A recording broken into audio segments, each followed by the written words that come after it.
During RTX 2023, Rooster Teeth finally gave us an update on what is happening with the future of Red vs. Blue, and after 20 years, they unveiled that it's finally coming to an end. They're making one last season titled Restoration, and Bernie is back to write it. They released quite an interesting prologue for the season, and I wanted to talk about it because this trailer does genuinely have me excited. Now, if you want to see the full thing yourself, then go check it out. It's on their main channel. The video's only 4 minutes long, but it sets the stage right out the gate. First and foremost, this trailer seems to immediately retcon seasons 15 to 18 as all just being a series of simulations Epsilon was running through as a potential future to set everyone on. Because as the final season, Restoration is taking place right at the end of season 13. When they're all readying their weapons, when Charon is about to break down the door, this season is setting up that it's picking up where the Chorus trilogy ended,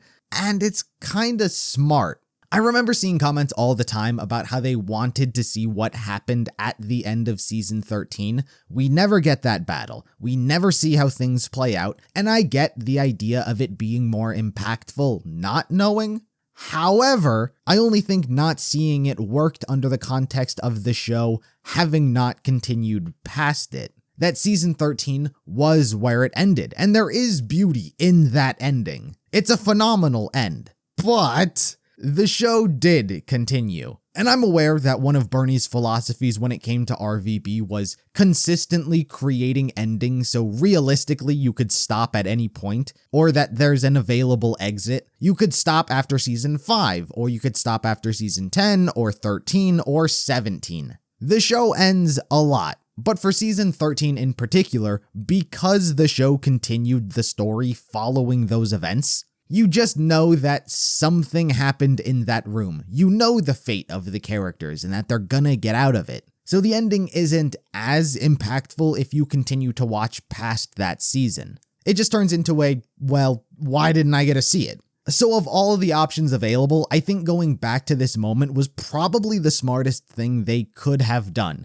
It's already got the build up to what I'm sure is only going to be a very emotional final season, and brings things back before they escalated to cosmic plot lines. And this trailer also has me excited not only because it's the end of an era, but because Bernie's back to do it. Since leaving Rooster Teeth and moving out of the country, he really has been completely off the internet in all forms. He never appeared in Rooster Teeth videos since, he never tweeted, he just disappeared from the public eye entirely to live his life with his family, which honestly is probably the smartest thing anyone could have ever done. But I'm selfish, goddammit, and I've missed that creative mind of his. So when this video opened up with Church, I was ecstatic, but when the card came up at the end that says written by him as well, that's when my excitement truly shot through the roof. Bernie has written my favorite seasons, my favorite arcs. I think he is so creatively gifted. He just sees things in a way that is unlike most people, which should be evident because he created this show. He's the one who looked at Halo and thought, yeah, I could make a show using this game, and then built Rooster Teeth from it. You know, it should be evident that the man is creatively built different.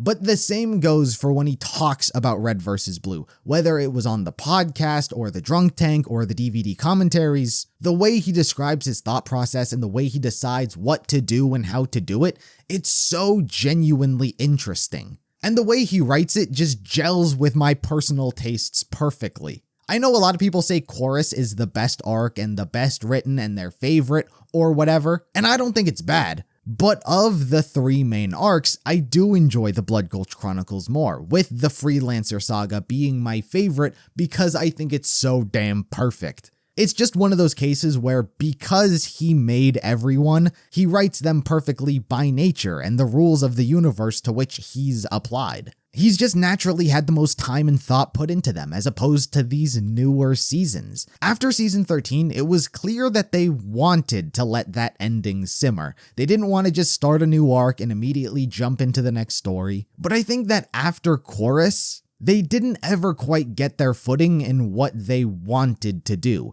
Bernie had been done with it for years, Miles went to focus on Ruby, and because Ruby was getting so much more mainstream attention at the time, it seems like all the focus went into building that, leaving Red vs. Blue to feel like it was a product that was kinda there to be messed around with. It seemed like there wasn't a real vision over what wanted to be done with the franchise, or there was a legitimate story to tell. It was more like, who wants to play with it? Because Bernie used to say, so long as people keep watching, they'll keep making it, in the eyes of the audience, it painted them in a corner which pressured them into making more seasons. And thus, we got the Shizno paradox. Gods, time travel, it was super convoluted. It just wasn't the right choice.